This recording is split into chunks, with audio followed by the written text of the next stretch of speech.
here we got our Zenith carburetor along with our factory distributor.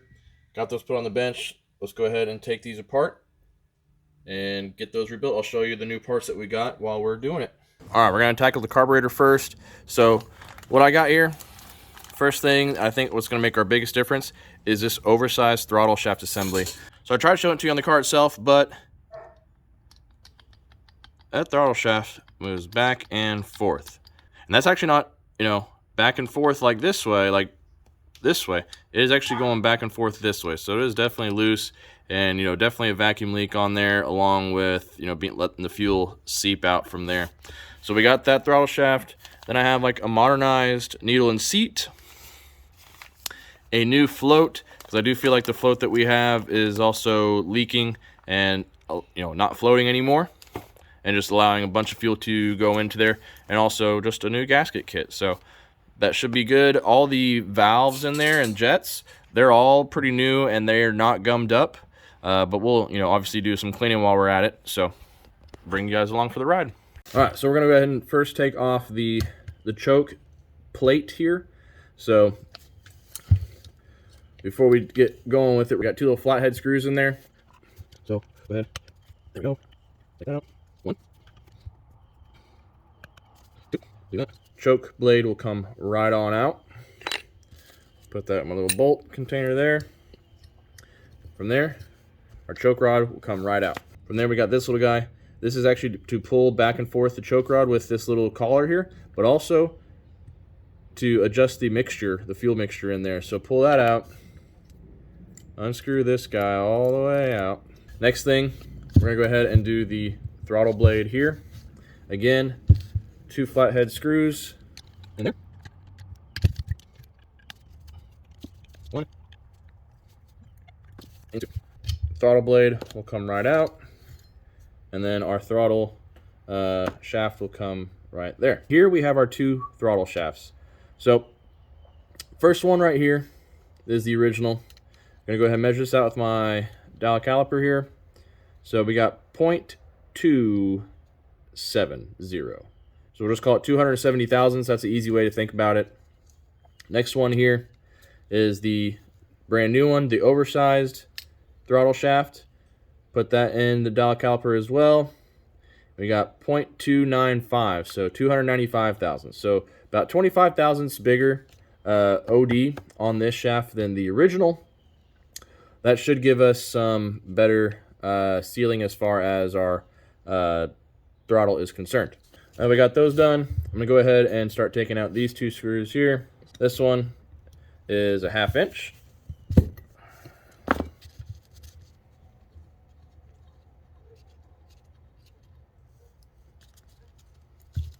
It's one of our jets right there.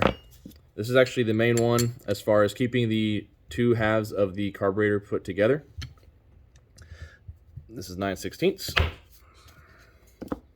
Big old long sucker. So again, this bolt keeps two halves of the carburetor body, the lower half and the upper half, together. Should just be able to pull this right apart here. It does have the venturi stuck in there, so it's a little bit tight on this side. There we go. I put this together last time with silicone. It was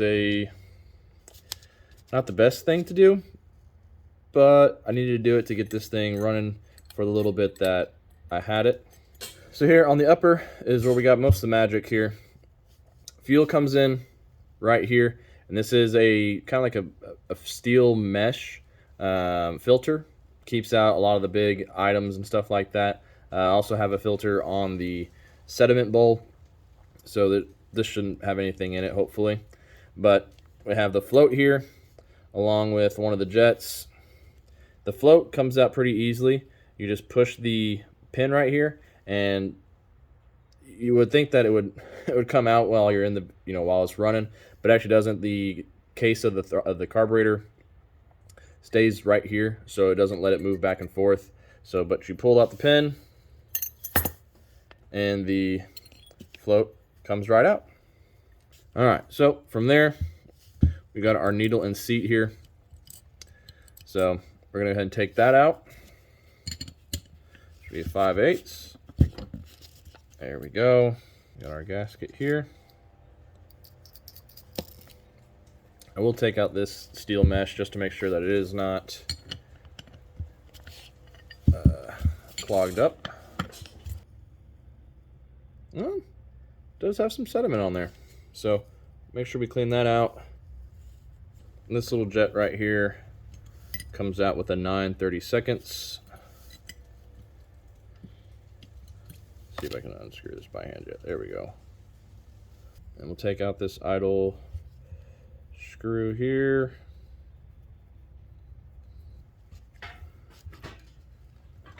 Oh, it had a gasket on here too, an old gasket.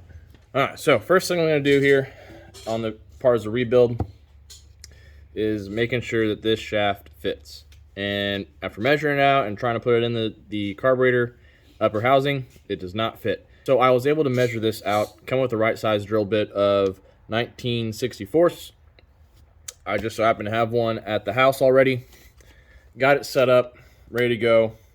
I also clamped this down to my workbench here so that I had a stable surface to work on. Got some WD-40 to make sure that I don't have any issues as far as drilling it out. So we're gonna go ahead, do this side first, drill that or squirt that in there a little bit. We're going to take our time on this. We want to make sure that we are very dead on and even. I don't have a drill press, so we are going to just go very smoothly.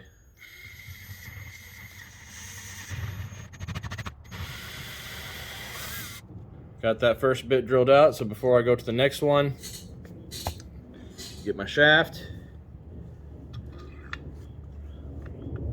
put it through, and it fits very well, which is great.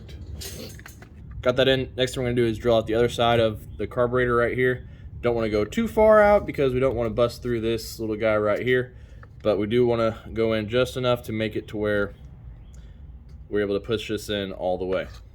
So, but we got a great size drill bit and it is dead on straight, so very good.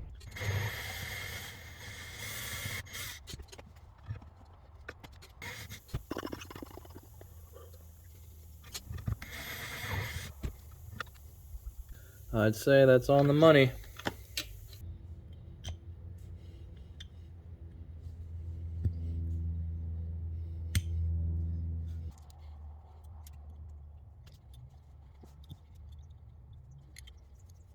So I was able to drill out the hole for the throttle shaft, used my little drill bit that I already talked about, the 19/64.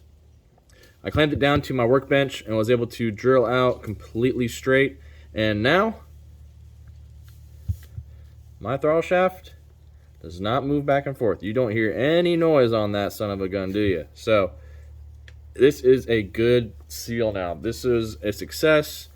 This should really help out my drivability and the idle, and also having to be able to start it up. Like I said, again, fuel was pouring out of this hole right here. It would go all over the carburetor.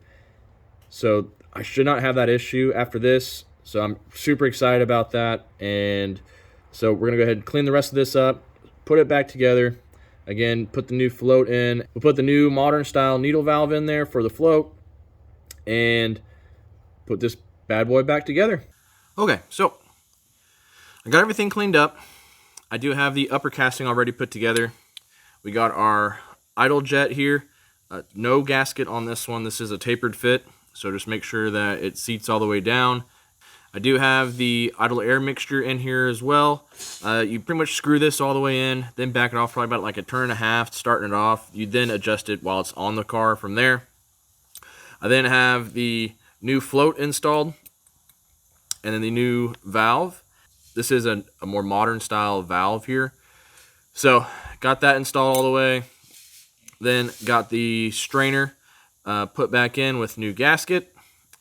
Also the float or the valve has a new gasket as well. So this upper casting, upper portion of the carburetor is ready to go. So I'm going to bring you in on our lower casting here. All right, so this is our main jet. It does get installed with a gasket and it goes right in the bottom here. So I'm going to go ahead, put that in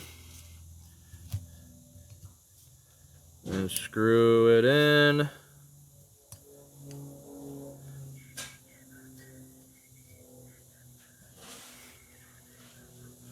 So you never want to screw these in super tight. These are all brass, so if you go super tight with them, you do have a possibility of stripping out the portion of the screw, like all the threads, but also where the screwdriver goes on it. So just hand tight, and it's good to go. All right, so this next one is the secondary jet or compensator jet, whichever way you want to think about it.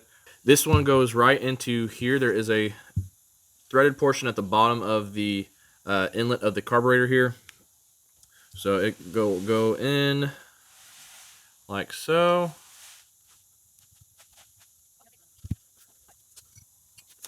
This gets screwed in with a 5/16 socket. Again, don't want to go super tight. It's all brass. Don't want to strip out the threads.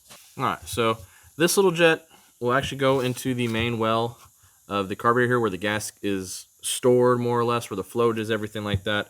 And the the threads are right here where my middle finger is at. So we're gonna go ahead and put that in. Again, this one is put in by a flathead screwdriver. We want to be very careful with it. There we go. All right, next thing here is our drain plug. This screws into the same hole that the main jet goes into.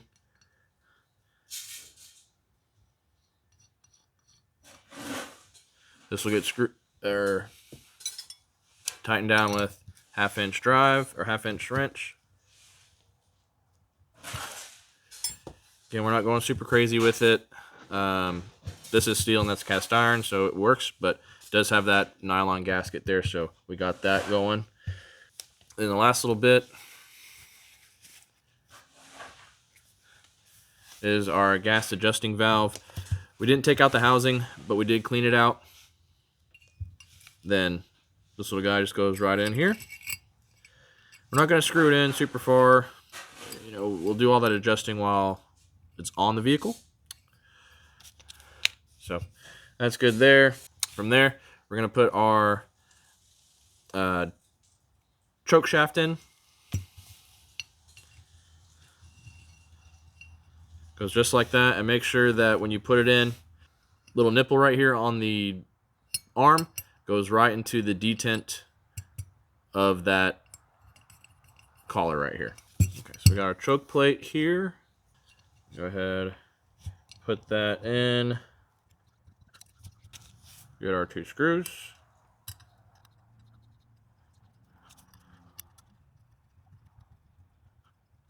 Again, we're going to screw these in with our flathead screwdriver.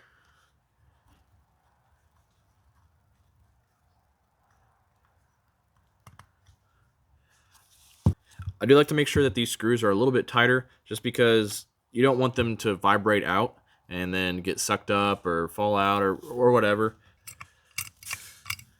And our choke is working perfectly there for us. Our venturi, it's removable, right? So once we get that done, we're gonna go ahead and put the venturi in there. Fits in just like that perfectly. We'll then put our gasket over top.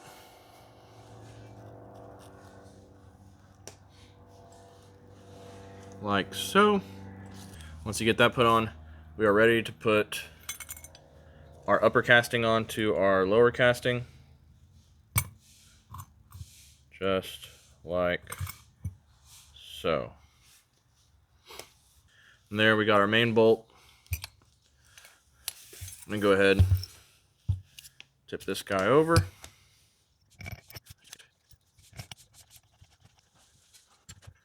And then go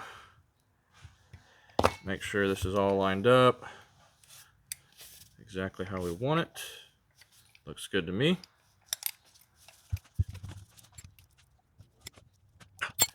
Good to go. All done. Last thing left to do is just put this back on the motor.